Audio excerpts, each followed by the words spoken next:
All right, now I'm paraphrasing. Disgraced Columnist compares Deion Sanders to Darth Vader. All of that and more on this episode of Alpine Garage Sports.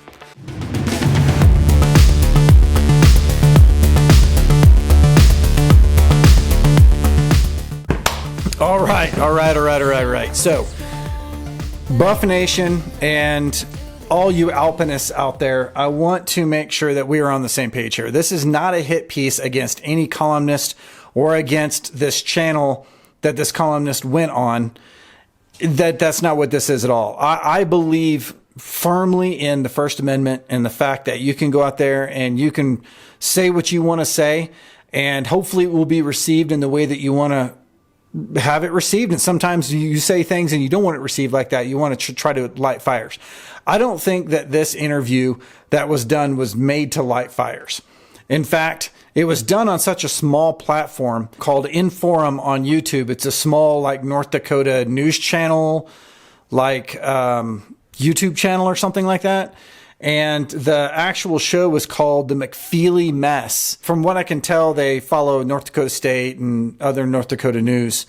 But in any case, I went down a rabbit hole of North Dakota State for a long time the other day, and I ran into this interview of this local Denver columnist that had done an interview with this North Dakota channel and had talked about Coach Prime and the University of Colorado and kind of the culture there and how Coach Prime is building his program and what their chances are against North Dakota State and what the ramifications are on this game. And I thought, well, you know what? I don't know that anybody's seen this because it has, the video right now has 375 views. So it's obviously not a very watched video. So I thought, hey, why don't I bring it to you so that this, interview can get more eyeballs on it. And not that I'm trying to take what could be considered to be a negative interview against the University of Colorado and publicize it. But at the same time, I wanted to talk about the points made because a lot of the points that were made in this are the same points that you hear in the national media in a lot of cases. And this is from a local reporter. So I wanted to at least make comments on it. But this is not, I have no ill will towards this reporter. I have no ill will towards the channel that it was posted on. I think the interview was actually well conducted and I thought it was a good interview. So that said, I'm going to bring it to you, but I'm only going to bring it to you. I'm going to post the interview in full down on a link down there. And, you can go and watch it if you want to or not. That is up to you. If you don't want to give it the light of day, then don't look at it. But if you want to see it, it's about a 30-minute interview, 35-minute interview. And it gives a perspective outside of the University of Colorado looking in. But I'm only going to bring you like small excerpts of it. So here we go. So the original question from McFeely, who I'm assuming is the interviewer here, is, when you bring in 50 transfers over 2 years, how do you get your players to buy into what you are selling? And he was specifically talking about the University of Colorado. And this is the reporter's answer to that. These are mercenaries. This isn't last chance whatever you want to term it. But this is a team of free agents. This is a team of grad transfers who are in it for the NIL and they're in it for the NFL. And that sounds critical to some degree, but that's also what Deion is selling. Like, he's saying, look, you don't have to do it the Bill Snyder way. Let's use what you're talking about, the conventional way. You're in for something where you build, you recruit the high schoolers, you develop.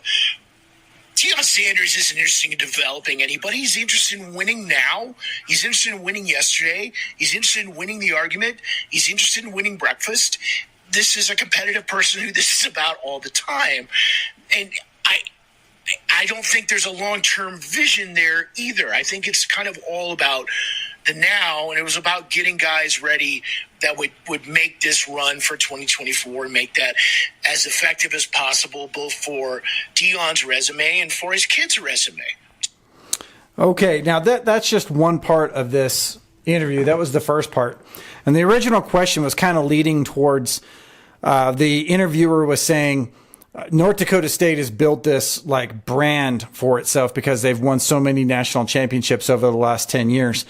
And it seems like Coach Prime is doing it in a different way by loading the team with grad transfers and things like that what happens in a, how are you going to build a program like that? How are they going to buy in? Reporter, goes on to state, it's not going to happen. And basically it's just a bunch of mercenaries that are being essentially hired to go in and win when, Shadur and Shiloh and those are there so that they can have a winning season and maybe propulse those young athletes into the NFL and make a name for themselves, and that he's not interested in building a long-term program. And so I wanted to address that, not for Coach Prime or University of Colorado, but just the way that I feel, because I am, he mentioned Bill Snyder's programs. Bill Snyder, for those of you who don't know, was the Kansas State University head coach, amongst other schools, but notably Kansas State University, over 25 years, over a couple of stints over 25 years, and basically built Kansas State from what a lot of people consider to be a joke into a potential powerhouse. And he did it the traditional way, which was really the only way you could do it back in the day, because you pulled in, transferring wasn't a thing all that much, and you pulled in kids from high school and you develop them. And so to say that, that Coach Prime's not going to build it like Bill Snyder did, I think is an obvious statement, because I don't know that anybody's going to build it like Coach Prime or like Bill Snyder built it anymore. I mean, you can, but it's going to be really hard to do. And it's probably easier to do in the FCS than it is in the FBS, but the times are changing. Even North Dakota State University is seeing this change. I mean, they lost their head coach last year, and it's potential that, they're going to lose some of their really good players, not only to the NFL, but also they may get pulled up to the FBS as well. Now that, this is a thing, and that coaches now over the last 3 years are trying to figure out how they can use the transfer portal to be more relevant today. And so when he's saying that, it's all about building today and not about building in the future, that's not necessarily true, because even though you're not going to see a lot of kids anymore, a lot of players anymore come in from high school and stay 4 years in a university, if they have a lot of talent, is because there's money out there, NIL. There's a lot of pressure to build yourself into a bigger brand. And by moving around to schools, even if you fit at a school and some other school makes you more or offers you more money, you may end up going there. And so the dynamic has changed. And all Coach Prime is doing, he wasn't the first to do this. I actually put a video out there about the Athletic and the fact that they were talking about how Coach Prime is upending college football and stuff like that. And I actually found an article by the same Athletic months before Coach Prime ever came to it, basically forecasting that this was going to happen. And it just happened to be Coach Prime that did it, and then they reported on it like it was a surprise. So some of the national media, I'd say some of the local media, is still under the impression that Coach Prime has, he created the transfer portal and he created the flipping of a roster, and that's not true. USC did it long before, with Lincoln Riley did it long before Coach Prime ever came. Coach Prime is perfecting it. Coach Prime is giving a path that other people could follow that didn't think it was going to be possible to build a team like that. Now they're seeing that it's possible. And even if Colorado doesn't have the season that they want to have, it's already set in stone. Teams are already doing it. High-level teams are doing this. If you look at the transfer portal and you look at where players have gone, you're seeing the likes of the top 10 teams in the country. So it's a thing. Coach Prime didn't invent it. Coach Prime is just perfecting it. And so I think that the national media just needs to get on board with this, because they've all reported on this. They've all reported well before this ever happened, forecasting that it was going to happen. And now they want to act surprised that it's happening when we all knew it was going to come. That's the point. And when shit hits the fan, what you do is you lose 7 in a row. What you do is you don't ever get that back, because everybody looks at it. You show your true colors in a crisis. True of us, true of coaches, true of anybody. And when that happens, when the ship takes on water, everybody looks for lifeboats in this place. And I'm not saying it. I certainly, with all due respect, don't think it's going to happen in the opener. But then they have to go to Nebraska and go to Colorado State and 2 road games back to back. That's where their mettle is truly going to be tested. Now, this reporter talks about specifically, what's going to happen if things don't go the way we want them to go, and that this program heads for the lifeboats when you lose 7 in a row. And he goes on in the interview to talk about the coaching turnover in the middle of the season and how players started to turn over and things like that, and that they're all out for themselves. The point that I want to make to this is that Coach Prime didn't do anything that other coaches haven't done in the past. In fact, almost every coach has done that, which is you are hired to win games. That's what you were hired to do. When you were a coach, you were hired to win games. When you were brought onto a football team as a player, you're brought on as a football player to win games. The whole point is winning games. When that doesn't happen, or if there is troubles along the way, the good coaches are going to be smart enough to make adjustments. Those adjustments sometimes, and most of the times, are scheme adjustments, in-game adjustments, but also player adjustments. And then during seasons, sometimes they have to make a coaching change based on what the head coach feels is what is right for the team in order to get the team back on track. Coaches that don't make adjustments during the season don't last. They just don't. And Coach Prime, even though the changes that we made last year obviously didn't work for us very well, we made changes. And I'm not going to say that I agree with every single thing that Colorado did last year or any decision that Coach Prime or any of the other coaches made. I think I've been very vocal about that when I'm talking about the run game last year. But at the same time, an adjustment was made. And that's what I'm looking for. As a fan, I want to see that we still have some fight left in us and that we're going to do some things that are going to hopefully turn out to be positive and we can turn the ship around. It's happened before and it'll happen again. But to say that everybody heads for the lifeboats, I think that if you don't look at it deep enough, you're missing the whole point. The whole point was we had to make an adjustment. We made it. Coach Prime did what he had to do, and he took a lot of heat for it. But at the same time, I, as a fan, am appreciative that he tried to do something at the end of last year. Where the coaches know they could be replaced mid-season. The players know they will be replaced mid-season. Everyone here, including media, frankly, I can imagine, operates on fear and intimidation. And that idea can light a fire under you to a point. But when it goes wrong, you're looking for the escape hatch on the Death Star. You're not looking to stick around because you love the Empire. You're like, I didn't sign up for this. I signed up to kill some rebels and to have a good time. I signed up to, oh God, Keeler, Disgraced Denver Post columnist compares Deion Sanders to Darth Vader. Headlines come back, but regardless of the chemistry thing is kind of the same. I'm not saying that CU is evil or Deion is evil. I think Deion is selfish, but that's not news. That's 5 decades of a brand. Obviously, that was the title of this video, and I want to give it to this columnist because to stay at least whimsical about it, knowing that, it's potentially going, this whole season for him has been tumultuous to say the least, but to still have some levity about it, as far as I'm concerned, I like that in a person. It's easy to get discouraged and carry your way out of things. But, to say that it's a fear tactic is, I think what we're doing is we're missing the point on this, because I've heard this before. And I don't honestly think that Coach Prime is trying to instill fear in anybody. I don't think he's trying to instill fear in the media when it comes to, the press conferences. I think that it comes down to telling the truth and being respectful, but telling the truth. Fear is an internal mechanism. It's hard to put fear into somebody. Somebody has to feel fearful. I believe that intently. Someone could be a scary person or say something to you, and if you don't take it in that manner, then you're not afraid, right?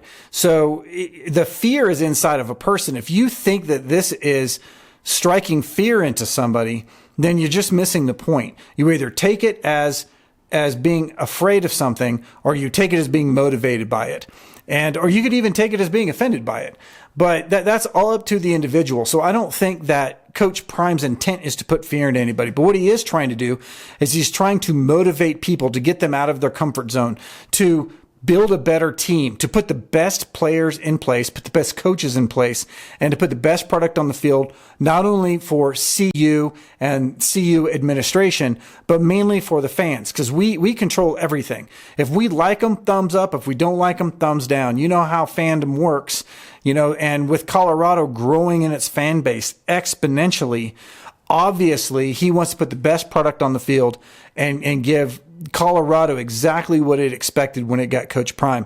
So for him to go and make changes midstream, I don't think he's just trying to be critical. I think he's trying to develop players. So to the note that he said about how he's not trying to develop players, every one of these players in this program, even if they're here for 1 year, I 100%, and I believe that you believe it too, they're going to be better players after this year.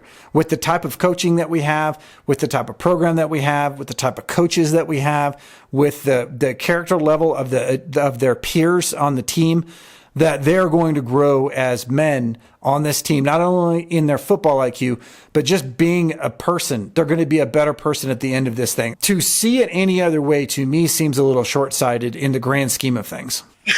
Here's the power you have in Fargo. North Dakota State could pretty much ruin the great experiment. Yes. Oh my God. Yes. And that is not lost on. That is not lost in Fargo. That is not. The coaches. And the other thing is, I'm sorry to ramble on this point, but the point you made about kind of Dan Lanning. They're all going to get they don't have Oregon's players, NDSU, but they're going to get the Oregon motivation film and say, we win championships. They win commercials. And how would you not say that? How would you not pick that up and do that? So to talk about the great experiment, which has been brought up from last year, that you heard a lot of people talking about Deion Sanders being, or Coach Prime being, the instigator of the transfer portal and flipping of rosters and, bringing in talented coaches and things like that. But that's not what happened, actually. It was a few years earlier when USC and some other teams started to take advantage of the new transfer portal rules and the new first coach rules that really kind of changed college football. And Coach Prime is just perfecting it. So to say that it's a grand experiment at this late date is wrong. There are tons of universities, high-level universities, that have taken on tons of transfers this year and have moved rosters around quite considerably. So to say that, I don't know that that's necessarily true. Is NDSU using this as motivation? Absolutely. I mean, we kind of do this to ourselves. We put 1,000 YouTube channels like this one out there kind of calling out things. And then you have the internal YouTube channels for the University of Colorado and Coach Prime that are putting out tons of content that is really in depth. And these universities are going to use this to try to motivate themselves. And when you have two like teams that are very skilled against each other, and you have one that's up for the game, that could be a game changer. NDSU is not that team. I still believe 52-17 is going to be the end total. And what I mean by that is I don't think it's going to be a close game. NDSU is not the same team that they were when they were winning titles. And Colorado, I believe, is on the rise. And with the players that we have on the team that are new now, combined with the players that we had from last year that really showed up for us, plus all the new coaches that we have and the talent that they're bringing there, I think we have a totally different outlook on this season. Plus, we're playing at home. At this point, I think we have the advantage. And so anything that they do from that standpoint is just going to be to build their marketing value, essentially, because they're playing Colorado.